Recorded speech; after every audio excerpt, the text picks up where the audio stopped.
இந்த 3 பேர் தான் அதிகாரிகளாக இருக்கக்கூடியவர்கள்.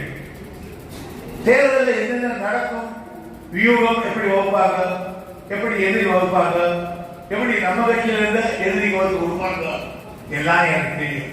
நான் ஒவ்வொருவரையும் யாரும் ஏமாற்ற முடியாது. ஒரு முறை நான் கொஞ்சம் ஏமாத்திருக்காங்க. தூக்கு இருக்குது, கொரோனா அவரை படுத்துட்டேன். என்னால் வேகமா வர முடியாது, போக முடியல. இல்லைன்னா கண்ட வெள்ள வெட்டி ஆட்டியிருப்பேன். ஆனால் சில துரோகங்கள் சேர்த்து நடத்தினாங்க, அதுவே எனக்கு தெரியும். ஆகையினால் அந்த துரோகிகளை களை எடுத்து விட்டு தேர்தலை வெற்றிகரமாக நடத்தக்கூடிய ஆற்றல் துறைமுகங்களுக்கு உண்டு. நாம் வைத்துக் கொள்ள வேண்டும். நான் யாரையும் மன்னிப்பேன், ஆனால் கட்சிக்கு துரோகம் பண்ணுகிறதை மன்னிக்க மாட்டேன். என்னையே கொல்ல வந்தால் கூட மன்னிப்பேன். ஆனால் என் இயக்கத்திற்கு, நான் நடந்த கட்சிக்கு 67 ஆண்டு காலத்த கட்சியில நாயாக போய் அடங்கி கட்சி எடுத்தான். ஆகையினால் இந்த கட்சி என்னுடைய கட்சி, இது நம்முடைய கட்சி என்று புத்திகளோடு இருக்கிறார்.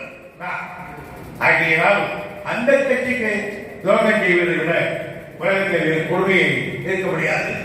எனவே போன முறை நான் எல்லோரையும் நல்லவர் என்று நினைத்து விட்டேன். அதன் விளைவுதான் எனக்கு சில பாடங்கள் கற்பிக்கப்பட்டது. அந்த பாடத்தை இந்த முறை நான் திரும்பி காக்க மாட்டேன் என்பதை உங்களுக்கு நான் தெரிவித்துக் கொள்ள கடமைப்பட்டிருக்கிறேன். செய்திகளை உடனுக்குடன் தெரிந்து கொள்ள உடனே சப்ஸ்கிரைப் பண்ணுங்க.